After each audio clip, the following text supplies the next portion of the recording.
911, what's your emergency? My boss's wife tried to serve me collard greens, and she knows I'm on blood thinners. Have you considered legal action? I like it. Okay. I like that one because like it's I don't want to say it's still not strong, but it's the strongest one that we chose from our lineup. Okay, for the record, listeners, you be the judge. I had a joke where that Ryan shot down because he didn't think it was a joke, where it was going to be like, 911, what's your emergency? My boss just stabbed me in the back. And then the dispatcher's like, I'm sending an ambulance to you now. And then the caller is like, no, I meant figuratively. And like, that's the joke. And I thought it was funny, but some people I'm sorry.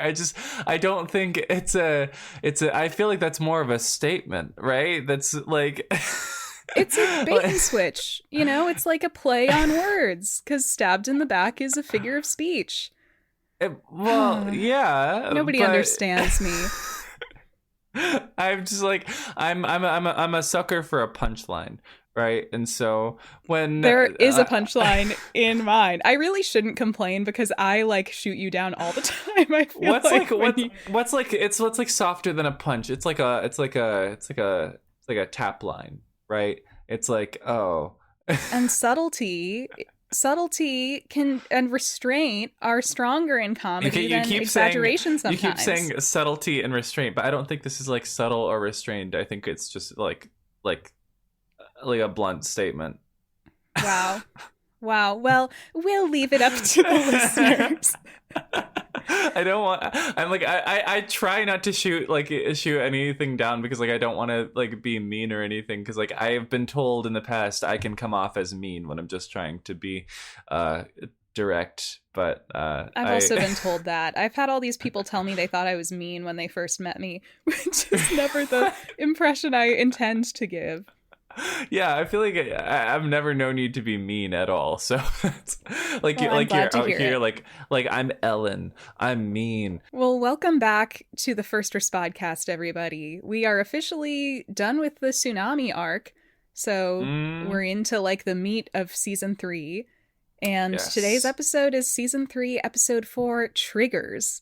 I wonder if that theme will be brought up in a very literal way throughout the episode. If the show is a little more right wing, they probably would have called this episode like trigger warning and like made it kind of like, you know, haha, fuck you for having trauma. Hashtag snowflakes. This episode was directed by Joaquin Cedillo, who is a prolific director of photography for the series and directed a few more episodes after this, including the Buck Coma Dream episode from season 6, which kind of makes sense to me that it was directed by a cinematographer, because I do remember that episode being like full of weirdly placed Dutch angles and stuff. Like it tries to be really technically interesting, maybe to make up for the lack of depth in the screenplay. Teleplay. Yeah. But this episode was written by David Fury, who also wrote the previous episode, and 2 other writers. It was written by David Fury, Christopher Monfett, who did Bobby Begins Again, and also Eddie Begins, womp womp, and also Tanya Kong, who also wrote season 3, episode 8, Malfunction, and those are the only episodes she's written. I don't remember anything about season 3, episode 8. I'm going to be so honest with you. So I don't know if Tanya Kong. Yeah, but we'll get there. I think it might be one of those, like, kind of, I don't want to say filler, because I don't think that's an accurate word for those episodes, but like episodes that are just like 911 call episodes versus like really like memorable like event episodes or whatever. I kind of like that type of episode personally. The normal sort of like mid-season episode, you know what I mean? Like, yeah. Okay, I know what you mean. Yeah, just like the episode that's like, oh, this is the premise of the show. It's like a quintessential episode of 911 because it's about the calls. Yeah, that one. Oh, it's the one with the ice skating accident where we learn Bobby used to be a figure skater. See, that's a good one. Yeah, see, that is a good episode, actually. Is that the Christmas episode? No, it's not. It says it also involves Eddie's Fight Club storyline, so that'll be interesting. Oh, wow. Can't wait to delve into that storyline with you. But anyway, I thought at the top of this episode, like, as much as the tsunami arc was great, it is kind of nice to be back in classic 911 call format territory. Like, this is the real, like I just said, I like that kind of episode where we're just getting a lot of 911 calls. Yeah, me too. And the calls this episode were pretty good overall. I especially love one towards the end that we'll talk about as one of my my like so okay, so there's this like overarching, like, we'll get into it, there's this overarching theme of like siblings and sort of like the sibling dynamics and like the lessons you learn from your siblings and everything and how they shape you into the person that you become. And we see it all through the eyes of Hen. And so I just like that every call riffs on that idea in a unique way. Yeah. As much as this is an episode about triggers, it's also a sibling theme episode.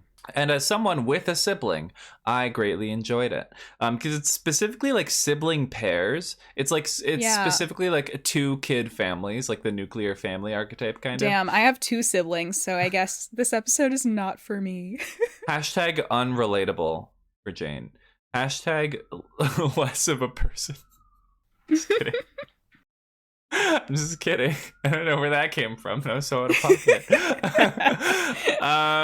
But we begin. Less of a person. I'm always saying that. But we begin on a cold open. Fire trucks are racing through the streets of downtown LA. The 118 is responding to what appears to be a building fire. They step out. Chimney says, "Man, that's the biggest fire I've ever seen." And the camera pulls like back, like up, like the height of the building to reveal it's a drill. It's a mock fire drill. Is he stupid? That idiot. Chimney, there is no fire. That's the biggest fire he's ever seen. Wow, he must not have been doing this job for very long. What a dumbass. Anyway, they are actually doing a fire drill, and we hear that they're 4 minutes over their allotted response time, so that's no good. And somebody says, someone's going to have to explain that to the new fire marshal, and they all kind of look over at Bobby. Cut to, it's Clipboard Buck. Someone has given Buck a clipboard, and he's gone mad with power. This is his light duty that we heard about in the opening episode. He has become fire marshal. He's like in a little button-up shirt, and he has decided to, kind of protest this by being the pettiest, bitchiest little fire marshal to the 118 specifically. I loved this for him. I think he's earned it. It's kind of like when we were talking about in the first episode of the season, how Buck was really going through it and it felt like none of his peers were really taking him seriously. In that vein, I kind of feel like he's earned the opportunity to just like be a real bitch to them in this episode.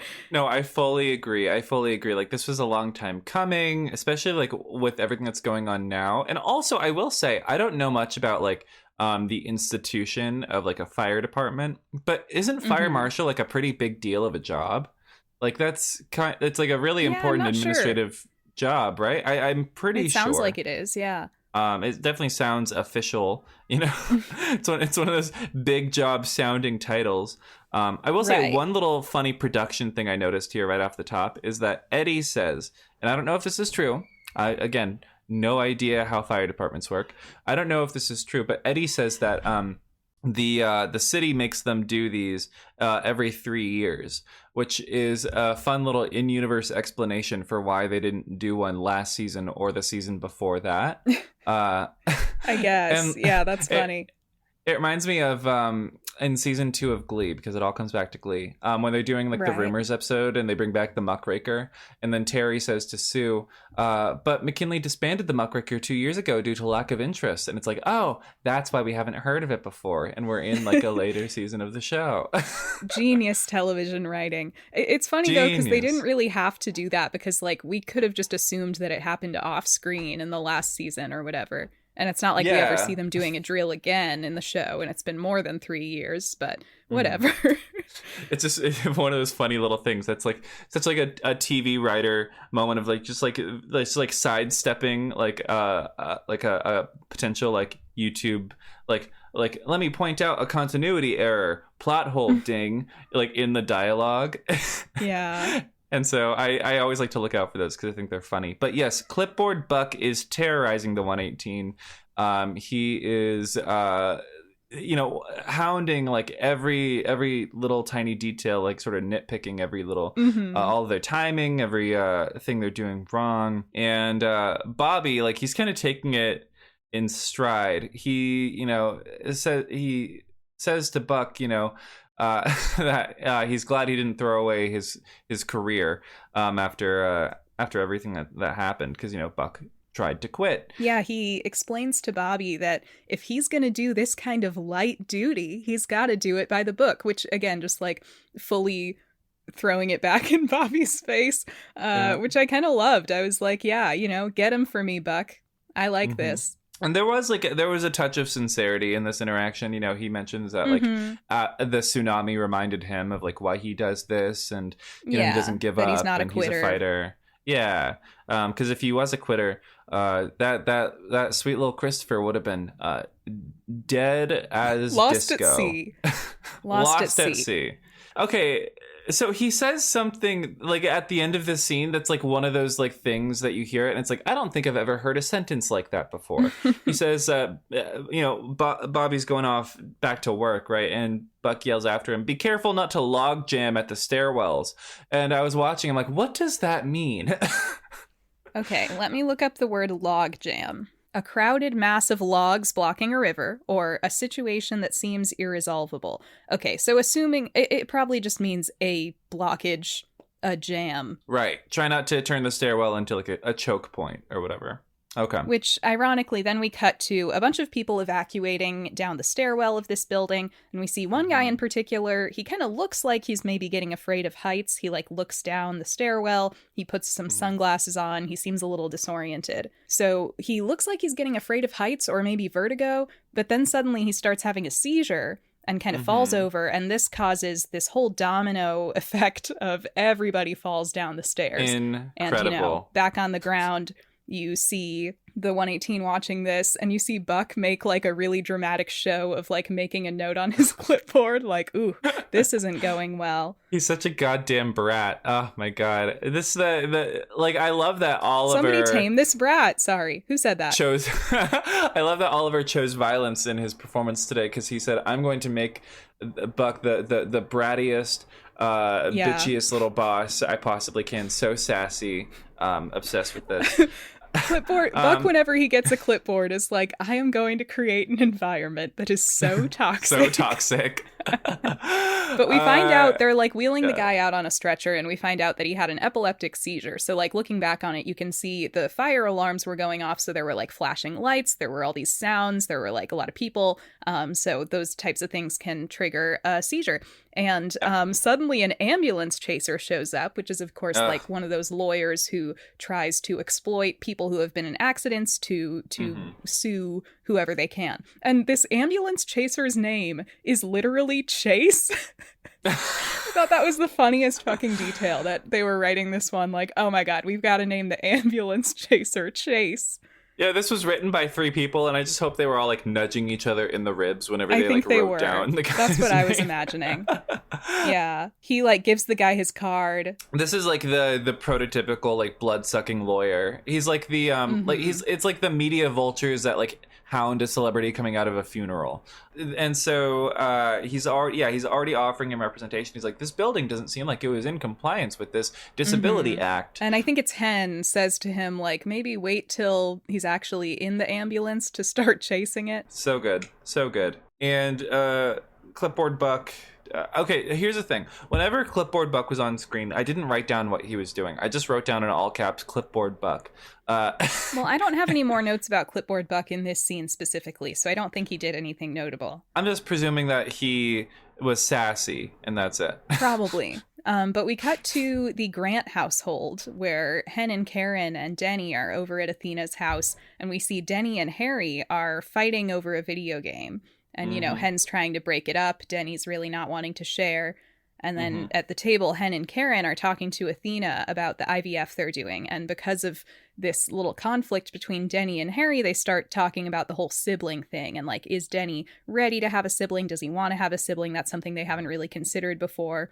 Athena does this thing where she gets them to stop fighting by just yelling kids. And like, she's one of those like so scary perfectly. moms that like she can just yell that and they stop immediately. This is one of those like survival skills as a parent you develop when you have like when the kids start to outnumber you, you know? And so it's like, you know, there's like a bear and you have to make yourself bigger and make loud noises in order to scare it off.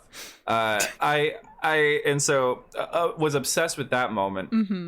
Yes, but the boys are fighting. Athena handles it, and like Karen, like she is like firmly on the side of like kids having siblings, right? Because she had brothers. And Hen and Athena are only children, right? And so Karen, which there's a great line where Hen says both Athena and I were only children and we turned out just fine. And I was listening to this like, okay, yes, they are amazing women, and also I can kind of tell that they were only children. Yeah. They both have kind of main character energy, you know what I mean? It's like I don't want to use any like derogatory terms about it, because like there's nothing wrong with like having like main character energy, but like I feel like having a sibling humbles you in a sense, because it's like it does. You're kind of always in it together with someone else. You're always kind of sharing the spotlight, and so you never really have an opportunity to feel and like you have somebody to be mean to you all the time. Oh yeah, and so you never really have the opportunity to be like me.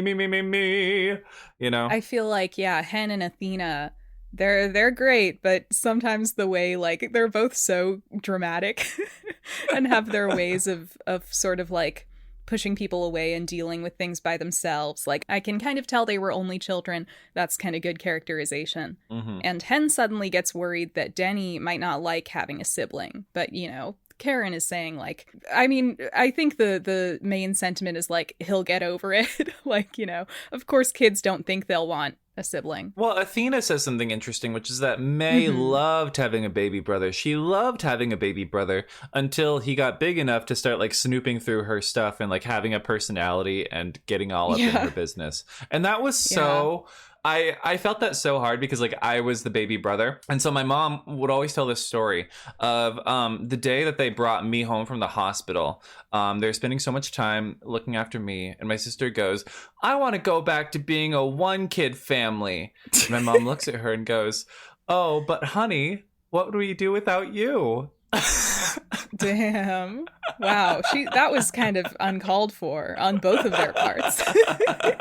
My sister, she goes like, "That's not what I meant," and she like stormed off. And so like, that became like a recurring joke in our family. So like I totally like bought everything about this whole setup here. I totally like believed May about that. Athena and Karen kind of drive home that like, even if Denny's not ready for this in the moment, he will adjust. And, that's how having a sibling works. But, we see Hen developing a little anxiety about this, which will be a theme throughout the episode. Yes.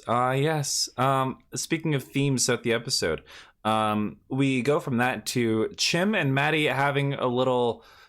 breakfast. I want to say they have glasses of milk. I wasn't sure what meal it was. They have glasses of milk and like a croissant, and so I'm assuming it's like breakfast at Chim's, breakfast at Chimney's.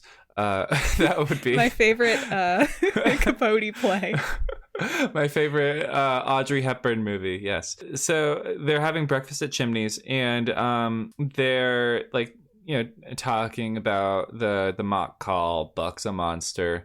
Maddie reminds Chimney that, there's a fair amount of the pot calling the kettle black. Flashback to Clipboard Chimney. Yeah, Captain I love Chimney. That this show always, whenever like they put like one of like the subordinates in a position of power, they always go mad with power right off the bat, except for Hen, which is why Hen should have been captain in season 8. Yeah, you guys, we forgot to mention this in our season 8 finale bonus episode, but yes, we also think it's, Captain Chimney is like fine. Like I get that he may have grown since season 2 in terms of being captain, but like, what was the reason to not make Hen captain? It feels so weird that they just sort of made up these lame excuses that she wouldn't want it all of a sudden. It's like retreading that like whole thing where like Athena was like gonna be promoted to sergeant, sorry, she was gonna be promoted to like captain, and then didn't want to because she was happy with her life and her career. And it's like why are you stopping Black women from like ascending the ranks, leadership positions? Exactly. At this point, it kind of just feels like they refuse to have a woman captain. It's like, Like, what's going on here? Yeah, especially given the news about 911 Nashville.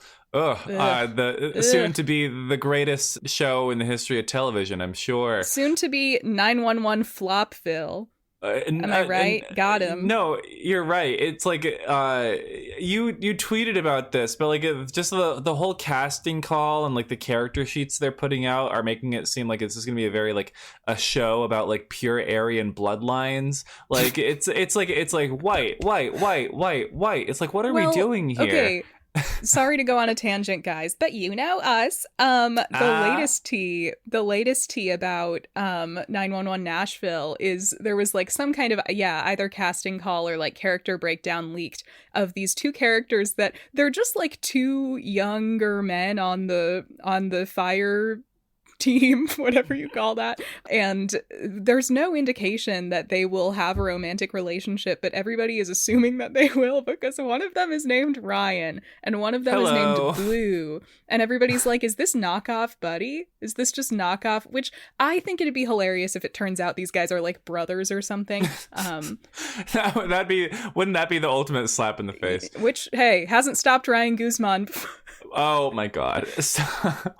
But I think at the same time it would also be really funny if this also was just a buddy knockoff, because I'm not saying that the gay guys on Lone Star were a buddy knockoff, but it does seem like it was maybe the idea to have like a central gay couple was a little bit inspired by the buddy fandom, like being so into 911, and it'd just be really funny if they did that a third time. I'm so confused by like why they're going in so hard on this. It's like Tim Minear like looked into the camera and said, "Y'all mind if a white boy speak with a little country twang? Y'all mind if a white boy sing a little Shania Twain? Like what are we doing here?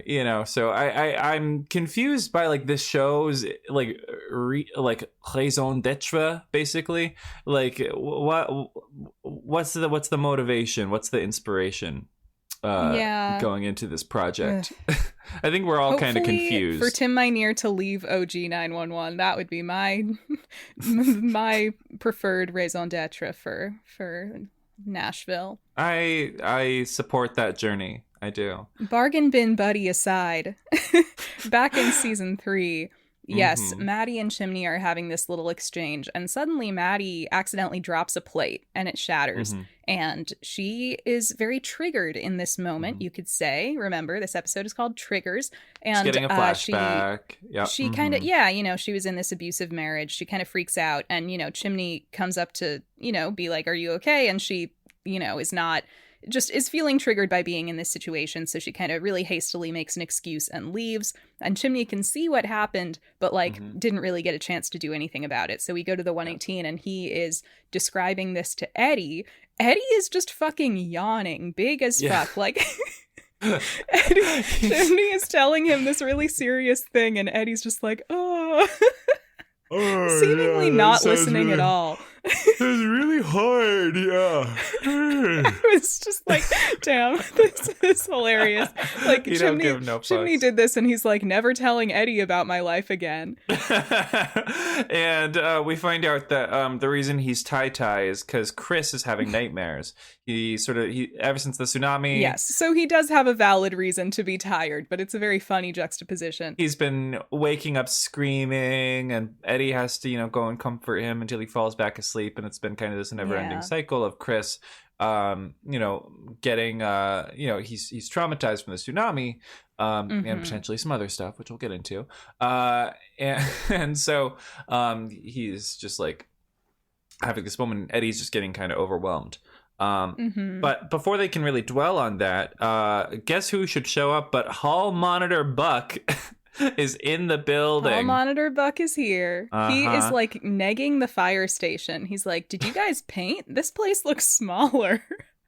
And Chimney's like, I think your head just got bigger. And turns out Buck reveals that the 118 passed their exam because Buck fudged the numbers to make them pass, which is sweet. He's doing something for them. It is sweet. It is sweet. He says, I bumped up the numbers, got fancy with the math. Eddie says, you don't know math. And Buck's like, that's going to be my excuse if anyone catches me. Right. Thank you.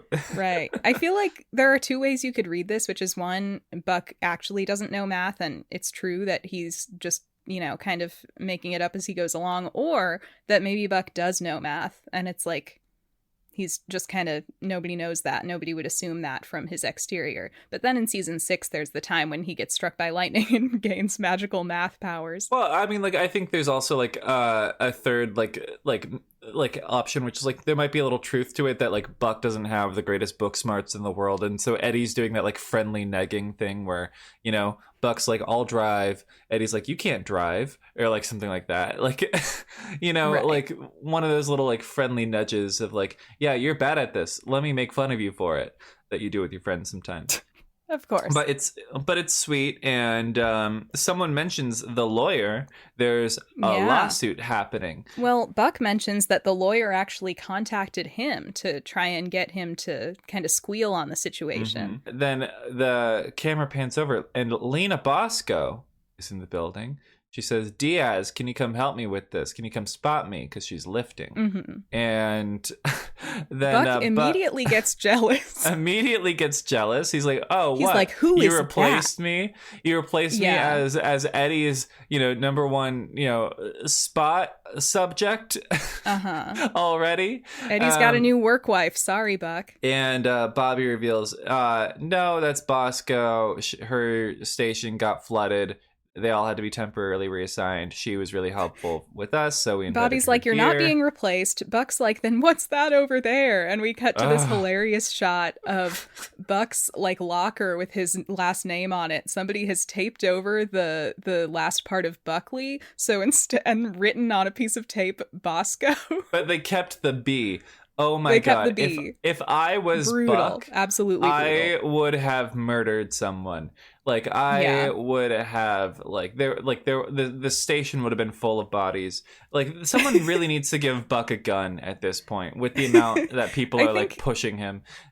It's what he deserves, but I think that we're lucky that nobody gave him a gun during this stage of the story. Well, but also, I mean, you know, Buck is much more likely to shoot himself than someone else. That's just a fact. All right. Well, but Bobby says to Buck that Buck's place will still be here for him when he's ready. And I thought, like, at least he's finally communicating that, because I feel like that was kind of the problem prior to this, is that nobody seems to be able to communicate to Buck, like, no, you can have your job back eventually. Like, we just need you to be patient. It seemed like there was this question of, like, Buck seemed to be under the impression that it's, like, all or nothing. Like, he either gets to go back to work immediately or he never will. So I was glad that Bobby was at least finally saying, like, no, your place will still be here. You just need to wait a little longer. Well, I feel like he could have done better to articulate that. I don't want to like baby Buck in this moment, because like it is like, I don't like how people like infantilize him on some level, because like I think this is the storyline where he's the most like wronged, and you could do that the most. I agree. Like I on the one hand, yes, he's an adult man who is like fully capable of asking questions and like learning more about a situation before he acts. But at the same time, it's like Bobby could have done better to articulate that. No, Buck, we're just waiting for you to recover and actually heal and get back to your medical 100%. So that your job will be waiting for you when it's good and done. Right. Mm-hmm. Before Buck leaves, he rips the Bosco sign off of his name. Mm-hmm. Very dramatically. It's a very dramatic beat of like this is the maybe the real proper start of Buck's dominoes falling, as it were. Yeah. We saw human dominoes earlier in the episode, and this is an internal domino moment for Buck. Oh yeah, very very deep, very profound. Mm-hmm. This is a great episode for dramatic Buck.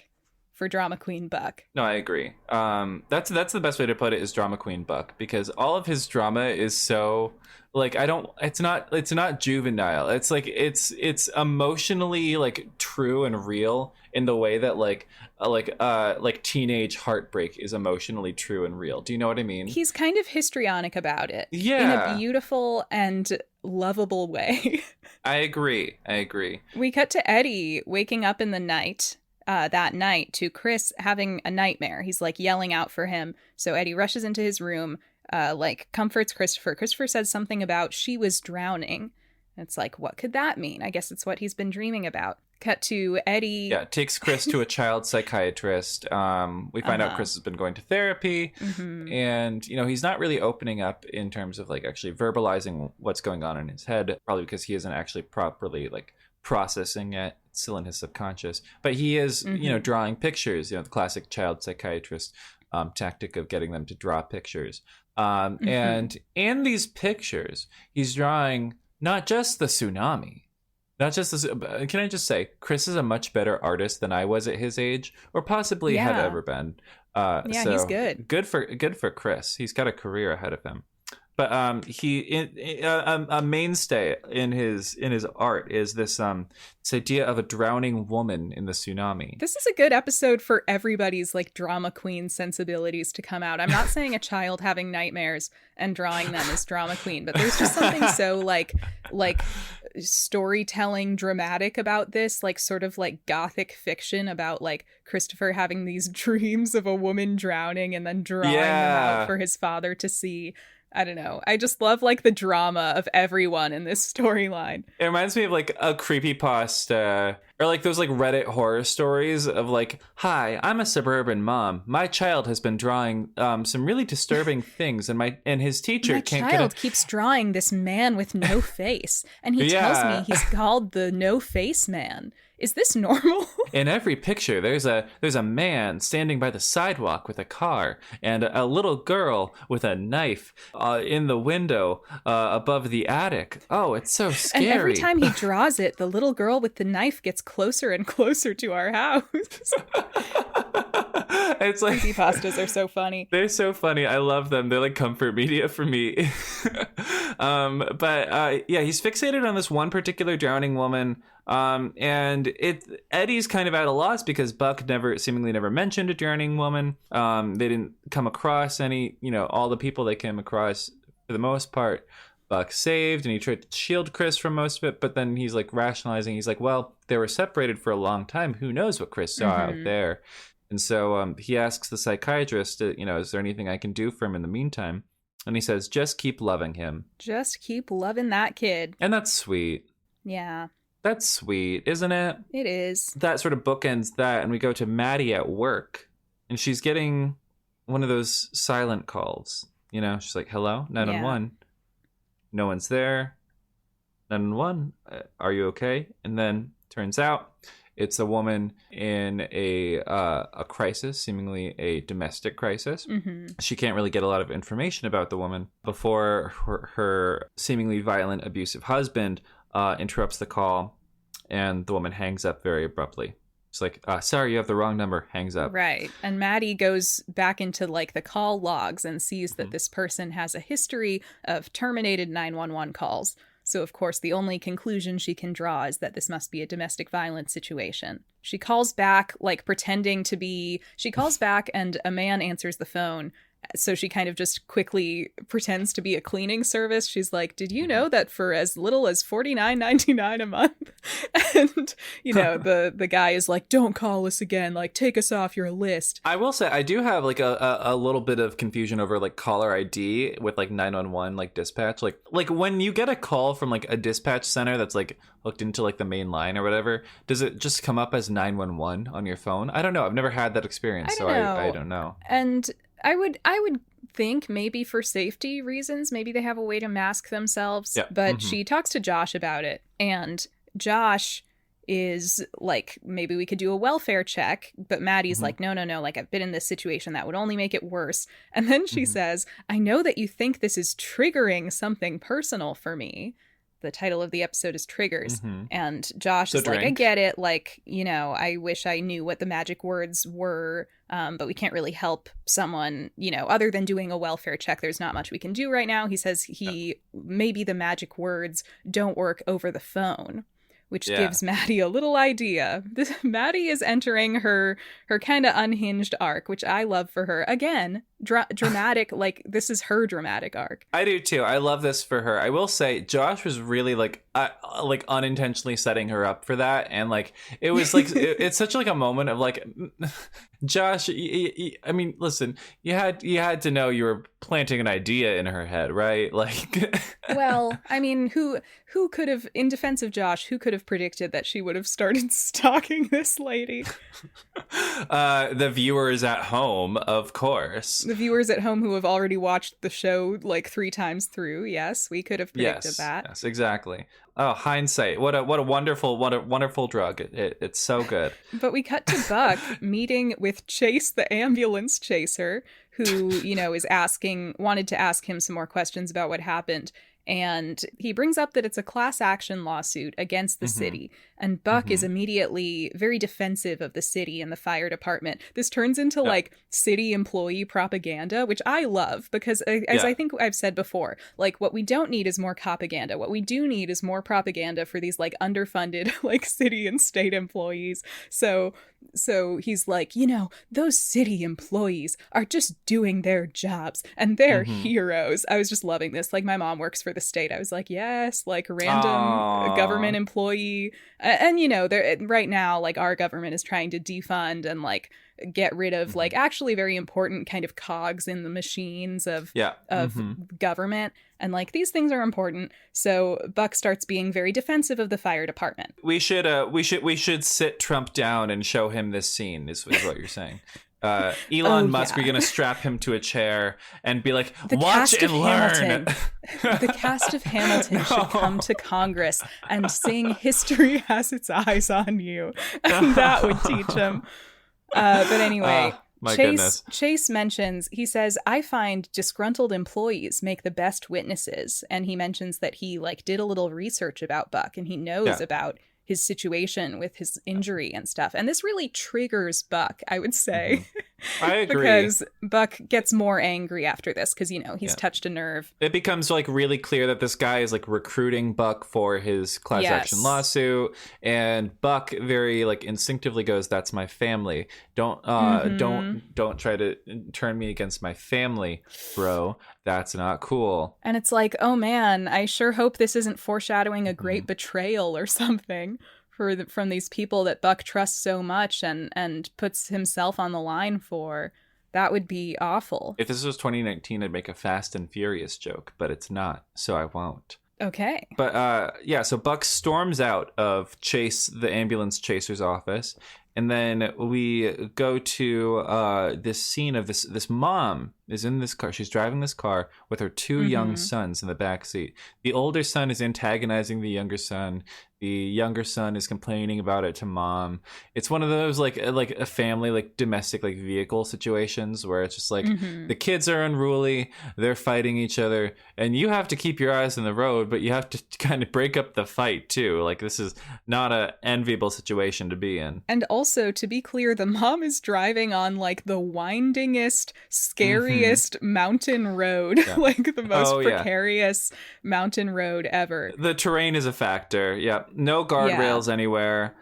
And you see like her like start to like go over like some of like the lines on the road as she's like, her attention is split.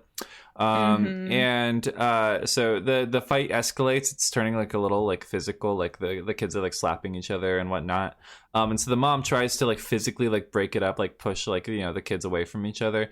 And she takes her eyes off the road and she almost like gets into a head-on collision with like a Tonka truck.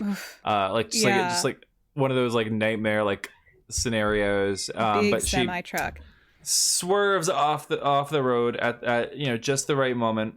Thank God. And comes to rest on a little cliff, like a little patch of on the shoulder, basically on the shoulder. Yeah.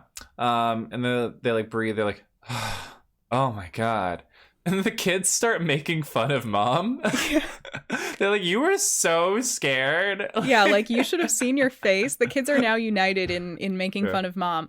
And at first the mom's like, that's not funny. And she finds a little humor in it. But yeah, all 3 of them start laughing. It's kind of cute. And then the ground falls out from under them. Yeah, unfortunately for them, their mirth is short-lived because the road gives way. Their And mirth is we cut to the short-lived. 911. We cut to the 911 call, and the kid is whispering. He's like, I need you to send someone. My car's on the cliff. And the person is like, it's not Maddie. But if it was Maddie, she would say, I'm sorry, I'm having trouble hearing you. But the person's like, can you speak up? And he says, like, no, like, I don't want to move. I don't want to be too loud, because he's worried that the mountain will give way more. And we see their car, and it's basically like vertical halfway down this cliff. Like, it's barely hanging on. Oh my god. Okay, so I'm like deathly afraid of heights. And yet you're okay with roller coasters? Yeah, because that's controlled stimulus, Jane. But Okay. but this is like an absolute like worst case scenario for me, like a nightmare. Like the only way this could be worse if there was if there was like a spider in the car or something, like this, like mom's unconscious in the front seat. We're hanging over, like dangling over this like cliff that's like certain death if like the car They shifts. should have upped the stakes a little by also having a venomous tarantula in the car. Yeah, that would have completed it, like where like I just straight up would have stopped watching the episode. And so the 118 responds, of course, and it's just like, Jesus Christ, how are we going to do this? And obviously the answer is we have to get them out of the car before the car falls, which it inevitably will. And so they get there, they set up their gear, and Chim gets to rappel down. A nice little inversion of a scene from season 1, episode 3. Hello, flashback. I noticed that Bobby specifically asks Eddie to be on winch, and I was like, wow, congrats, Chimney. You're not the winch boy anymore. He's moving up in the world. Like, Eddie's our new Proby, I guess. And so it's going to be Chimney and Bosco rappelling down. And they get down. Chimney, like, he checks on the kids and all that. They're freaked out, and he takes he checks like the pulse of the mom, and it turns out she's still alive. Her pulse is steady. She's just out cold, right? Yeah. So they attach little winches to like the car itself. Bosco has like a sweet moment with the kids where she's like, "Hi guys, what's your name? I'm Bosco." They're like, "I'm Camden." It's not Camden. No, it is Camden. I don't think it matters that much what the kids' names are, to be honest. They're the ones in danger. I gotta care about them. But it's all Camden and Jesse, right? And the minute like they start to like comfort them and say like, oh, we're gonna get you guys out of here, the car starts to fucking fall. The ground starts to give way more, and shit is about to get real. Right. Yeah, up on the road, Bobby realizes that the ground is just too soft, like things are still giving way, so he has them like move all the ambulances, move all the unnecessary weight away from this cliffside. The way this call was juxtaposed with like the previous scene, I did see like almost like an undercurrent of like a critique of like the city like zoning office or something, where like this road was constructed on such unenforced like rock that like a car on the shoulder or like whatever will just like tumble to its doom, right? And so maybe it's like, oh, the city should have blah blah blah blah. It's reinforcing Buck's ultimate decision in this episode. I don't know. Like I'm not saying that as like a serious critique of like the city of LA or anything, but I just thought it was funny to juxtapose this call with that scene. You're just like seeing little violations everywhere now. Yeah. Things you could sue them over. It's like, oh wow, this is a lawsuit. But down in the car, the brothers are finally getting along now that they're facing death.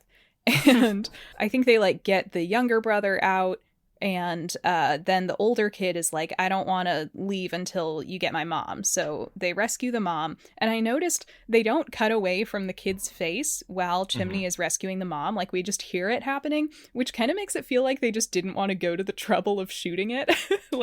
Shooting them, getting the mom out of the car vertically and like getting her onto this basket. It seems like they kind of were just cutting corners there. So that's funny. Little but they TV finally moment. get the... they get the older brother and they cut the car loose. We see it like tumble down the cliff, and everybody's safe. Like, it worked out. Hen is with the mom, who starts to wake up. She's like, are my kids okay? And she looks over and the brothers are like supporting each other.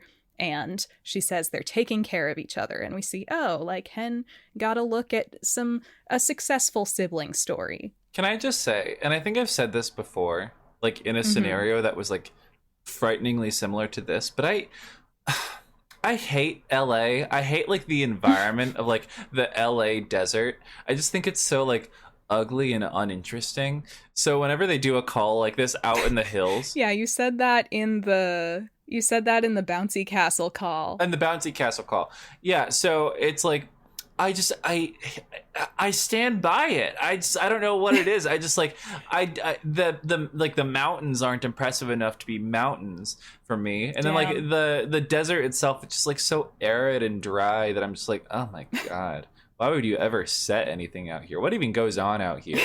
You know, like, man. Sorry, no shade to all of our listeners in Southern California or other desertous but Ryan hates regions. You and the place that you live. Right, I do. And I if you come to me by saying like, do you stand by that, I will just say to your face, yeah. And there you have it, folks. We go to Athena at home. She is looking into this abusive husband situation for Maddie. She's like looked up the guy, but he doesn't have any violent crimes on his record, which I think Maddie was hoping that there was some kind of justification they could get for looking into him further, but there kind of isn't. So she's like, okay, thanks, Athena. And then we see that she is calling Athena from outside the couple's house. She's like staking it out. Girl, you can't be doing this. Like, this is when we see her start to take it too far, essentially. And like the guy rolls up, right? Blasting music like a real douchebag. No, blasting specifically death metal. And that felt like such a TV thing to me because like, of course, like they'll make like the abusive husband listen to death metal. He's a scary guy. Meanwhile, every metalhead I've ever met has been like the nicest guy in the entire world. And so like, I was just like, wow, this is such a TV moment. Like, of course, this scary bad boy not bad boy, no, let me take that again. Of course the scary abusive husband will listen to death metal on your TV show. Like, get out of here. What bands? Yeah, it would honestly be more realistic if he were listening to like Mumford and Sons or Imagine Dragons or something. Yeah, Radiohead. No offense to any of those bands, I'm just saying. We find out the guy's really into Radiohead. Like, oh my God, what a scathing indictment of that fan base. I'm just saying, like, there are good people into Radiohead, but it's like I could see more of like a guy like this just having kind of normie taste. And okay, I'm not saying Radiohead is normie taste. I was talking more about the Mumford and Sons. Let me just try to offend as many music fans as I can. He's blasting music is all we're trying to say. And Maddie like pulls up the hood of her hoodie, which I thought was funny. It's like she's in a Lifetime movie or something. Likely thing for her to be doing. And we cut away from that to Bobby and Athena at home. Bobby's cooking. Athena comes up and says, in a great Angela Bassett delivery, she says, do I smell candied yams? Like, she doesn't really say it. She doesn't really say it like a question, like, do I smell candied yams? She says, do I smell candied yams? Like, it's an exclamation. Yeah. I loved that. I was like, great acting choice, Angela Bassett. We hear that Athena has invited Buck over, which makes Bobby nervous. Like, she didn't really ask him if she could invite him over. And he mentions to Athena that he hasn't told Buck something yet. We don't know what at this point, but he says, like, I didn't tell him yet. So then there's, the doorbell rings. Buck is here. Athena says pointedly, I'll get the wine. Good thinking, Athena. You're gonna need it, girl. You're gonna need it. We cut to them eating. Buck says like, I missed your cooking cap, and Bobby goes like he's like, you can tell he's uncomfortable. He's like, yeah, I missed your eating. We never have any leftovers. This is like, oh my God, this is like when you give a dog like a really good meal right before you put it down. It's just like they're like, yeah, we'll feed him a steak because we're taking him to the vet later. Athena offers him some collard greens, and he says, he can't have that because too much vitamin K is bad for his system since he's on blood thinners. And Bobby takes that as his cue to basically sort of rip the Band-Aid off, right? Buck, he's going off about, once I get off these blood thinners, all these dumbasses will see that, I'm fit for duty. And Bobby goes, I'm the dumbass. Buck, Great way I'm to the do dumbest. I'm the guy that's holding you back. And of course, Yeah.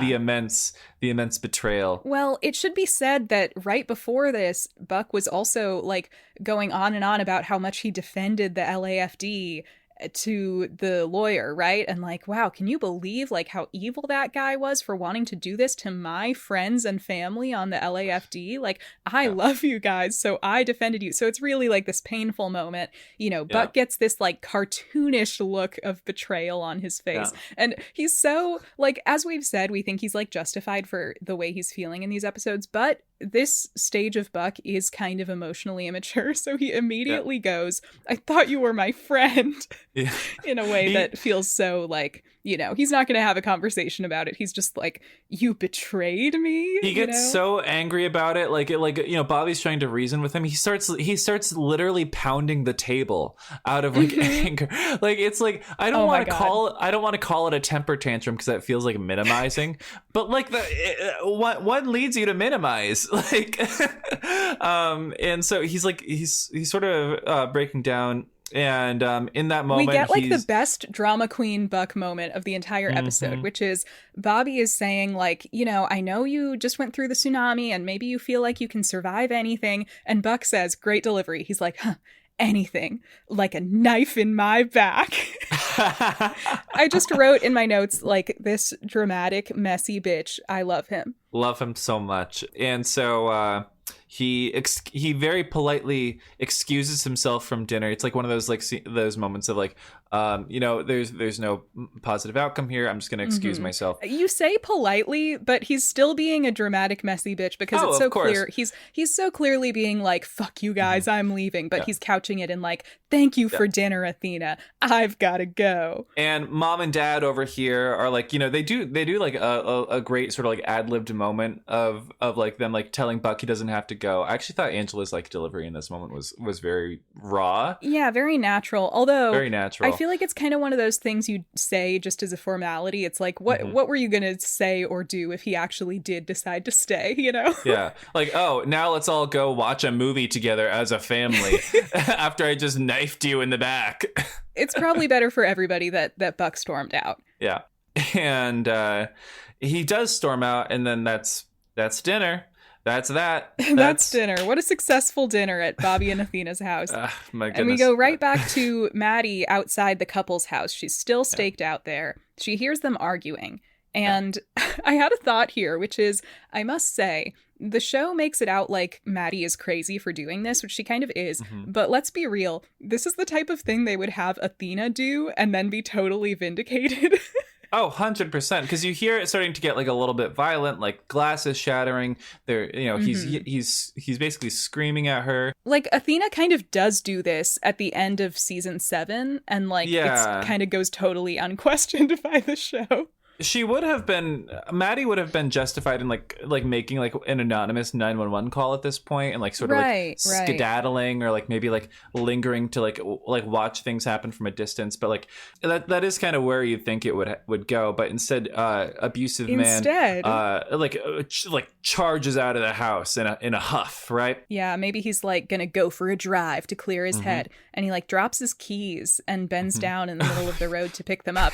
And Maddie fucking Buckley, she starts revving the car and almost runs him over with her car. She like swerves at the last second. Again, loved the drama of this. This is like I'm realizing talking about it, like what a dramatic episode. I was just loving all of this. She could have had a body count of 3. She could have had a body count of 3. But, you know, like as much as like emotionally that's like what we want to happen because it's clear this man is abusing his wife.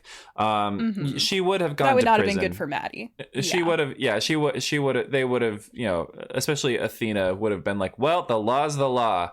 We're taking you to jail. Although, hey, no body, no crime. Just bury that guy. And then, you know, they think I did it, but they just can't prove it. I was thinking a little bit more like a Dixie Chicks Goodbye Earl, Like, those black-eyed peas, you feeling weak? Why don't you lay down to sleep, Earl? Well, ain't it dark? Wrapped up in that tarp, Earl. I guess hey. It's just kind of a country music tradition to be like, I killed my husband tonight. Appalachian murder ballads. Yeah, she could have done that. Yeah, she could have, but she's too morally pure. She doesn't do it. And she drives away. I wouldn't. I don't know. Morally pure is the right idea. She's too. You can't even hit a guy with your car anymore because of woke. Because of woke. She's too straight laced and buttoned up. But it is like a moment for her character because she was about to do it. Like, goddamn. Yeah. And I mean, in all seriousness, like you see that this situation has really triggered her clearly to go back to the theme of the episode. This is kind of a major emotional thing if it's getting her to the point where she almost murdered someone. But we see Buck meeting up with Chase, the ambulance chaser, again. And now he's talking to him about suing for his sake so that he can get his job back. He clarifies, he's like, I just want my job back. He's not trying to really hurt the LAFD. He just feels like he's being treated unfairly. He doesn't want money. And, here we go into the lawsuit storyline. And I think we either got a comment on the podcast or like maybe I got a comment on my 911 video at some point from somebody saying that like from a legal perspective, they thought that this was basically justified. And I have to kind of agree.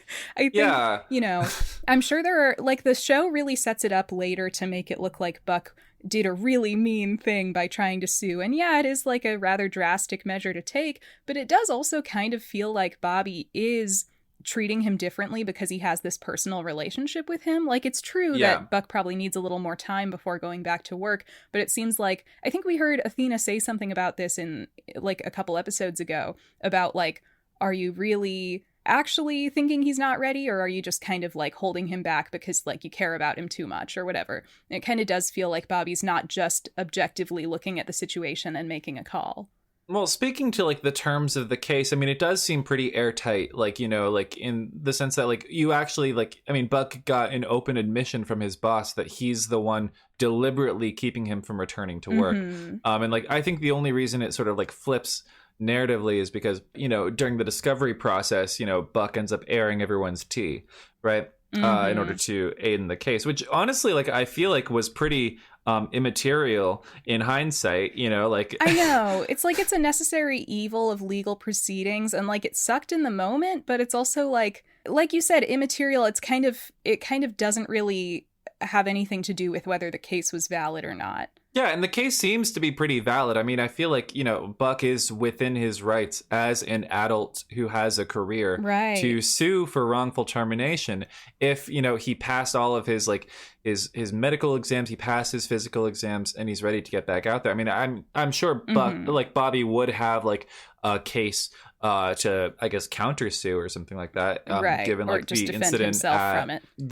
the house party, his welcome back party, as like a justification for it. But like, I feel like Buck's case is kind of airtight here in terms of like every like metric that the department would consider, Yeah, and like within the story, we understand that yes, Buck is like a reckless person and he is probably just making this rash decision, but just like kind of objectively, it seems like it never seems that unjustified for him to do this. But anyhow, he's entering his social network era, his suing his best friend era. I think it does seem like kind of unjustified on one front, which is that like, Buck is being kind of short-sighted about this and he's not taking into account the ramifications that winning this lawsuit would have on Bobby's career. Because I feel like this would, if he won this lawsuit and was reinstated, some of the higher ups would look down on Bobby with a lot of scrutiny and he could be penalized as a leader. Potentially. And it's also just short-sighted in the sense that he's not considering that, again, it's like he and Bobby really needed to have a more in-depth conversation about truly what the terms of him returning are, because it still seems not 100% clear between the two of them, like whether Buck can ever come back or whether Bobby just wants him to take a little more time off, because that seems like a major point of miscommunication. And maybe if that had been clarified, maybe we could have avoided all of this, because Buck is kind of emotionally immature, like I said, so he might just kind of take these things at face value. But if someone were to just explain it to him in a way that was better for him to be able to understand, maybe this wouldn't have happened. And so again, I have to put the blame on Bobby here. You know, like I don't want to treat Bobby like he's infallible or like, you know, like doesn't like deserve any of the blame here. I feel like that's like kind of like an easy position to jump to, especially like within the fandom, because we see Bobby as dad. We see Bobby as always acting in everyone's best interest. That's how the show often presents him. And I feel like Bobby was like, you know, the one who was really acting like sort of short-sightedly here and acting from somewhat selfish motivations, you know, and without taking into consideration the harm that he was doing to Buck by not allowing him to return to work. So I do, I, as much as it does suck, I do kind of have to side with Buck here, even though I think it's a shitty thing to do. But then it's like a shitty situation, but that doesn't necessarily mean Buck is in the wrong. Yeah, it's good drama, and like I feel like that's what makes the lawsuit storyline so frustrating to me, is because it's supposed to be frustrating, so it's actually good storytelling. Yeah, you know? It's kind of hard to rewatch, but yeah, it is a compelling storyline. So Chase starts warning him about the potential consequences of doing this. He's like, you know, if you lose, you might get kind of blacklisted from the LAFD. But Buck sees the potential benefits of winning as outweighing that. Well, not just the LAFD. Like he says, like, you know, if you become like a litigious liability and you're known as that, then I don't think any firehouse in the country is gonna want to hire you. You know? Yeah. And so it's like a very high risk game that he's playing, this gambit. Yeah, but Buck is like, if I win, I get my job back, and that's like the one thing that matters to him right now. So the lawyer's like, okay, we can do this, but he also mentions to him that he can't have any contact with the 118 while the proceedings are happening. And Buck kind of considers it, and he's like, whatever, I can do that because, quote, I'm alone in this fight. Cut to Eddie, which could mean nothing. Which could mean nothing. Yes, Eddie is boxing.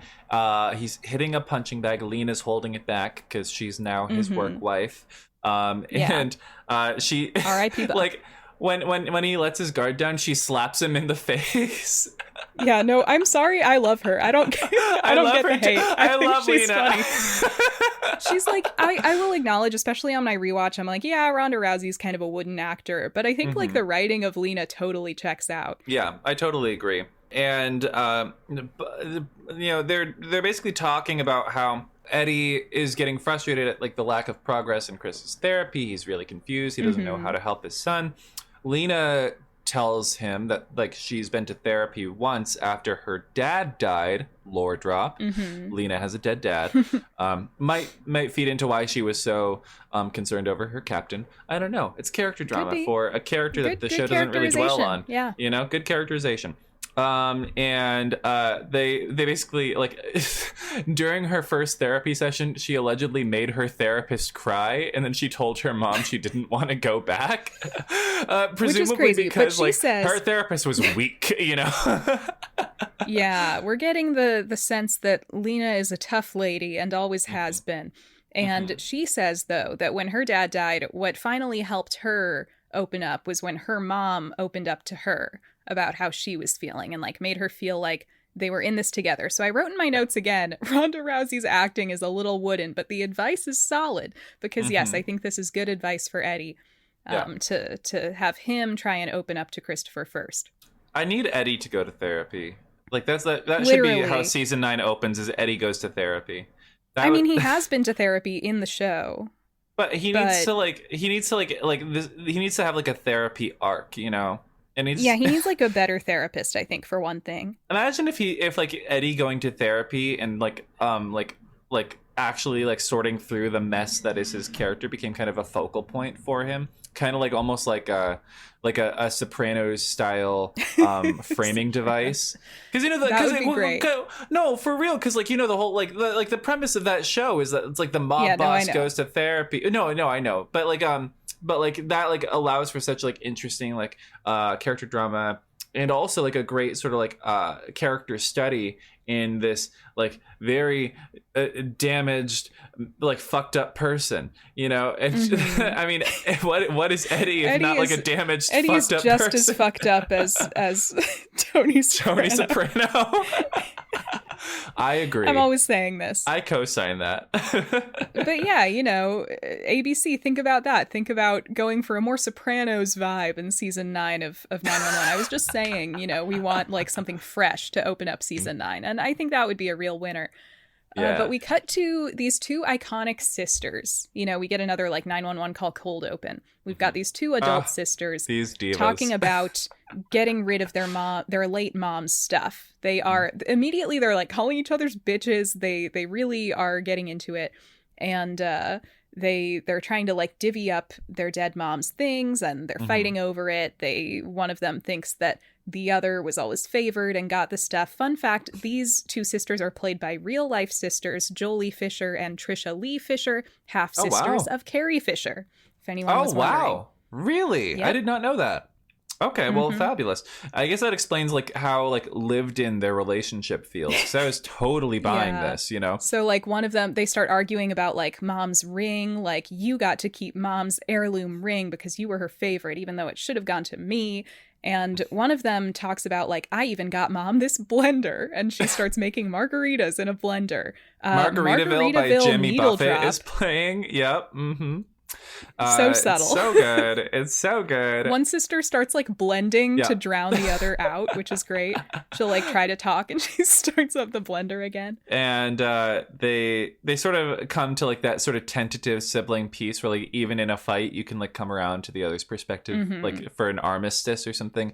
And they have a drink and they have like 5 more. Yeah, we cut to like 5 empty margarita glasses on like the poolside table, and the sisters are kind of dozing off. And once the sister with the ring has fallen asleep, the other sister like takes the ring and puts it on, and then also falls asleep. Cut to the 911 call. Help, it's stuck. I can't get it off. You guys, the ring got stuck. It got stuck on her hand. It got stuck. This is crazy. Her hand has like got all swollen up and blistered, and the ring is now like choking her finger. The 118 rolls up.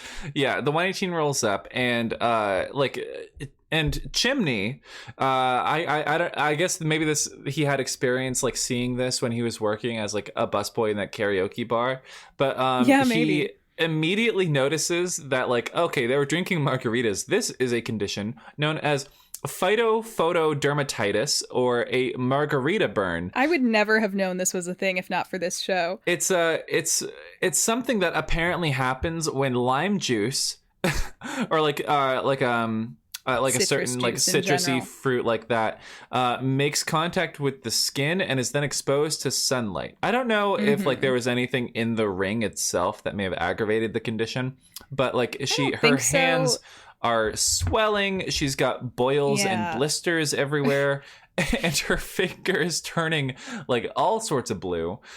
Yeah, I had never heard of this happening to skin, but it does kind of make sense because there's like a classic like home DIY hair bleaching method where you put lemon juice on your hair and then go out in the sun and it bleaches it a little. Probably very, very bad for your hair health, but I was sort of aware of that. Fun fact. That's what Sam did in season 2 of Glee when he confesses to Quinn on their date that he dyed his hair with lemon juice because he wanted to look like Swayze in Point Break. Yeah, it is a thing. I remember hearing about that as a kid. Oh, I was thinking in this scene, this goes to show like what they're missing by not having Buck on the team, because Buck, who was a bartender in Peru, definitely would have seen this before. And would have been like, I know exactly what's going on. But I guess Chimney did anyway. But I'm just saying, if Buck was there, he probably would have been the one to share that information. Agreed. He could have agreed and been like, oh my god, I saw this as a bartender in Peru. Yeah, and then we get some Buck lore. But they determine they're going to have to cut off the ring. And the sisters both get really upset. They're like, no, that's our heirloom. And the one sister in particular seems really kind of stressed about this, and she, right as they're about to cut it off, she's like, wait, I sold the ring, I sold it and I've already gotten paid for it. And the other sister is like, I can't believe you, that's an heirloom, how could you do that? But Hen is like, you guys need to get along, you're sisters. And they clock her as an only child. They're like, oh, you must be an only child to say something as stupid as that. There's a great line that I want to call attention to because it genuinely made me like laugh out loud. I chortled at it. I did. Which is, she's trying to like reason with Hen before she cuts it off. And Hen says, your sister's finger is turning blue. That's the stage before it turns black and dead and falls off. Mm-hmm. And she says, that sounds horrible. Can't you just cut the finger off now before that happens? Yeah, so funny. So funny. My God. The bargaining doesn't work. Hen, naive as she is, cuts it off and gets it off. The ring, not the finger. No. Yes, the ring. And she then cuts the ring in half, gives one half to each sister, and tells them, sharing is caring. That'll definitely fix their relationship. And then, the call, ends there, because obviously it's resolved. But then we get, one of the most, on-the-nose needle drops. In a show filled with on-the-nose needle drops, we cut to Maddie at a gym. And what is blaring over the speakers but I Hate Myself for Loving You by Joan Jett and the Blackhearts. She is stalking the victim of this horrible man at a gym right. where she is a trainer. Her name is Tara. And Maddie gets her attention by futzing with the machine and asking her if she knows how it works. And Tara's like, yeah, I'm a trainer. I love, may I just say, I love that as part of Maddie's dastardly plan, she's actually going to start going to the gym.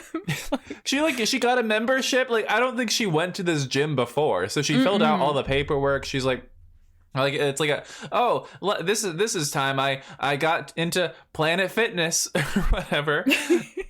Yeah. But Maddie asks this woman, oh, you're a trainer. I had no idea.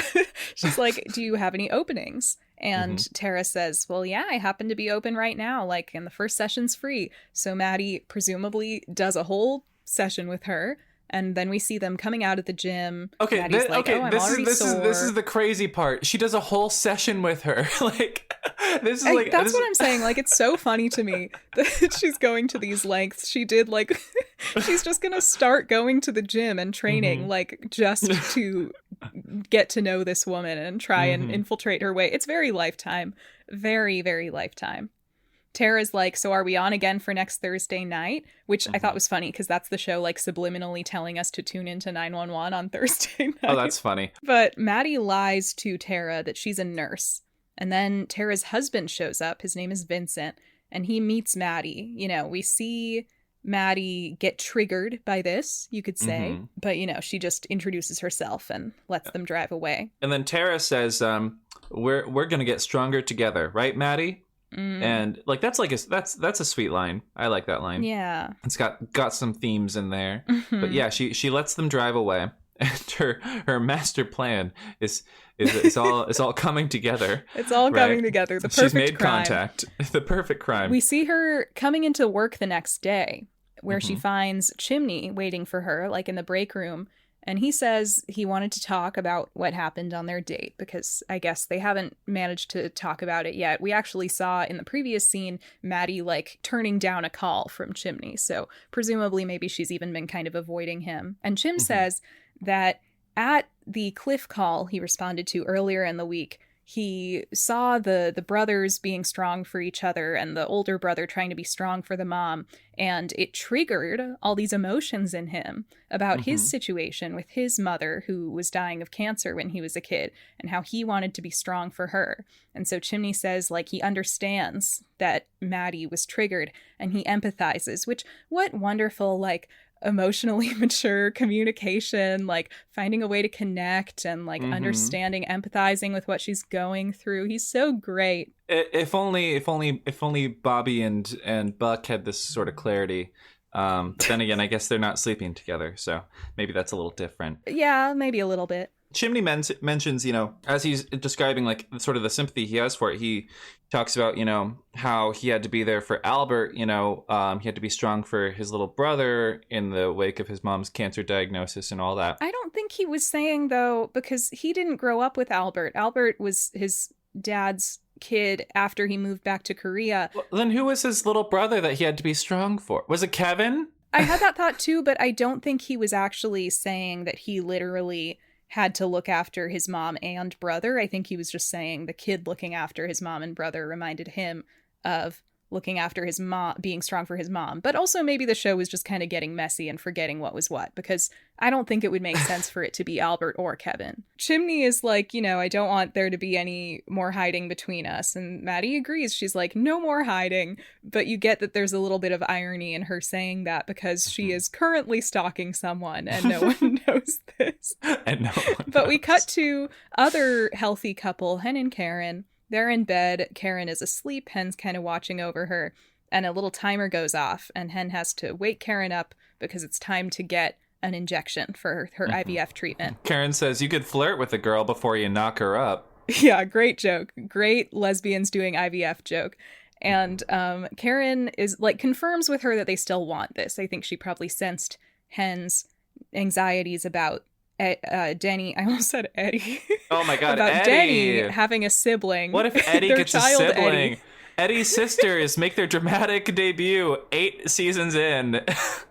Wouldn't that be great? Anyway, she, Karen presumably sensed Hen's anxieties about Denny wanting siblings, and she wants to confirm that they both still want this. But Hen says, actually, she's realized she was really lonely as a kid after her dad left, and she doesn't want Denny to feel that way. She wants him to have companionship. And even if he doesn't like it at first, like, there will be great times together, and they'll come to love each other and have each other's backs. So that's a nice moment. Thread wrapped up, Yeah, and it's sweet. And then we go from that sweet scene to another very sweet scene where Eddie is putting Christopher to bed, and he says, let's tuck these feetsies in. I'm like, oh. He checks to Chris's pearly whites and everything. He's like, it's like the meme from iCarly, like, ah. His teeth are just too bright. He's doing a very sweet, bedtime ritual, and he's like, good night. He's walking out of the room, and he sees a drawing of Christopher's posted on the wall. And it's like a picture of their family, right? It's a drawing of Christopher, Eddie, and Shannon. And Eddie has this realization. He goes into the other room and finds one of Christopher's creepypasta woman drowning drawings. And he notices that the two women look the same. So he goes over to Christopher. He's like, is this mom? Is the woman you're seeing drowning in your dreams your mom? This is I'm sorry, this is so weird. It's really weird, and it's sad, it's kind of weird and it's for this show. it's kind of upsetting, and it just feels kind of out of left field for this show and what we've seen of these characters so far. I'm not saying it doesn't not make sense for a grieving child to his traumas to run together in the dreamscape. It's nice that we have an acknowledgement of Chris grieving Shannon. That part is nice, but it's kind of ghoulish. It's kind of ghoulish, and I think maybe the part that feels dissonant to me is that I don't really recall this going much of anywhere. It's framed like this big dramatic reveal of oh my God, the woman in his dreams is Shannon. And then I feel like it doesn't really, we see Eddie have his anger management problems after, which is presumably partly to do with his stress with his son being traumatized. But I don't know if I'm describing this disconnect well, but it feels a little odd to me, the way that this, I guess maybe you could attribute it to Eddie's general lack of coherence to his storylines that we get a lot of the time. That's what I'm getting from this, because we have a really great character moment where Eddie asks Chris, why didn't you tell me you were feeling this way? And Chris says, because I didn't want to make you sad. And it's it's sweet, and it's also devastating, and you'd think this would inspire some sort of shift in Eddie, but he just joins an underground fight club. Yeah, not the shift you expect. Another thing I found weird about this whole Eddie arc in this episode and going forward is we have that scene earlier where Lena tells him, maybe you should open up to him first, and then he'll open up to you. And then Eddie just doesn't do that. That's not the way the storyline is resolved. And I found that really strange. I was like, why would they have her give him this good parenting advice, and then he just doesn't take it? And then it's not mentioned again? 911, what's your emergency? My mic cut out and we lost part of the recording. Yeah, funny story, guys. It is 9:50 p.m., an hour later for Ryan, on Thursday the 5th, the night before we post this.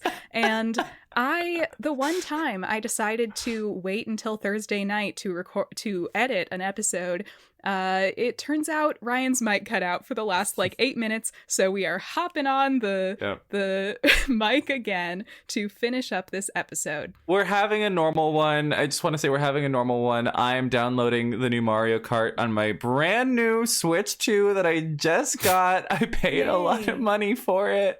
Like a lot of money. So subscribe to that Patreon, everybody, to feed Ryan's addictions. But hey, since we are recording like the day before an episode goes up for once, we can talk about topical things.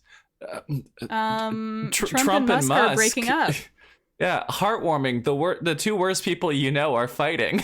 So true, so true. So we were just talking about Eddie and Christopher. Anyway, we're almost at the end of this scene, but the one more thing I wanted to bring up is I'm kind of obsessed with the way Eddie, he is talking about Shannon. He says, "I miss her too. I probably always will." And I was like, probably? You probably will always miss her? I mean, I think that's probably, such a crazy thing to say. You know, like probably. He's like, I might get over it, but you know, right now I'm pretty sad about it. Yeah, but like I'll be fine. You know, like don't you fret. Like I'll move on and I'll get intertwined with some dark interloper that looks exactly like her. Right. Like he doesn't even know how much he will continue to probably miss her over these next few seasons.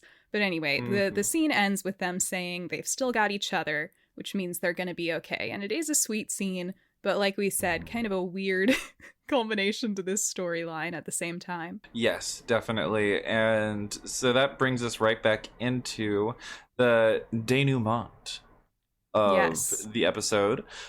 Buck, always Buck, shows up to the blended Grant Nash household in the middle of the night, knocking on the door. Bobby hears his doorbell ring late at night, and it's Buck. He says he wants to apologize for walking out on dinner, and Athena comes up. They invite him in, but he says he can't do that. In fact, this will be the last time they can talk for a while. Buck thought he should be the one to deliver the papers, because I'm suing the city, the department, and you for wrongful termination. He's such a fucking He said, drama queen. like a little brat bitch. Literally. Like a bratty little brat ass bitch. Affectionate. Yes. He hand delivers the affidavit, essentially declaring war on Bobby Nash. It's like they're getting divorced. It's like he's delivering divorce papers. Like these divorce papers were written in blood, and so will be your signature. And Buckby moment. Buckby, so cursed, and leaves him looking absolutely like devastated. And Angela Bassett is just there in her like her little shawl like next to him, and it's like you hear like the war drums starting to pick up. It's like, oh, this is gonna be grisly. Yes, like I've been saying this whole episode, I love the drama. I love the angst. Inject it straight into my veins. I just love how dramatic everyone in this episode has been. That's my dramatic, messy bitch of a character. Hello. And I love it. Hello. So with that, the episode comes to a close, leaving us on this wunderbar cliffhanger. Yeah, this is so funny because we just recorded our next episode today. So we know exactly how it goes. It feels so weird to be doing this right now. But anyway, thank you for listening to this episode. I've got it fresh, hot off the presses for you. Subscribe to our Patreon if you want to well, I feel like it sounds bad if I say subscribe to our Patreon to fund Ryan buying video game consoles, but ideally to fund Ryan maybe getting a new microphone at some point that won't cut out. Yes, the video game consoles are bought. None of the Patreon money went to a video game console. I want to say that was my paycheck at my waiter job. The scandal. As a tax-paying First adult. Podcast are putting Patreon funds towards buying Switches. As is our God-given right as Americans. Thank you. But the Patreon money, I will save it up so I can get a new microphone, because this is shitting out. And subscribe if you want to hear us talk about The Boy Next Door and potentially Gay Eddie, Ooh. which is currently leading in the polls on our Patreon like topic suggestion poll. So that'll be exciting. The case for and against Gay Eddie right in time for Pride Month. Happy Pride, guys. Stay safe, use condoms, be careful with your poppers. Don't drink them. Always good advice. And, everybody remember to always be at your most dramatic, your most messy, and your most petty at every turn in life. Because, you only live once, so they say. And who knows how many opportunities you'll get to make an enemy out of your entire social and work circle. So, seize the day.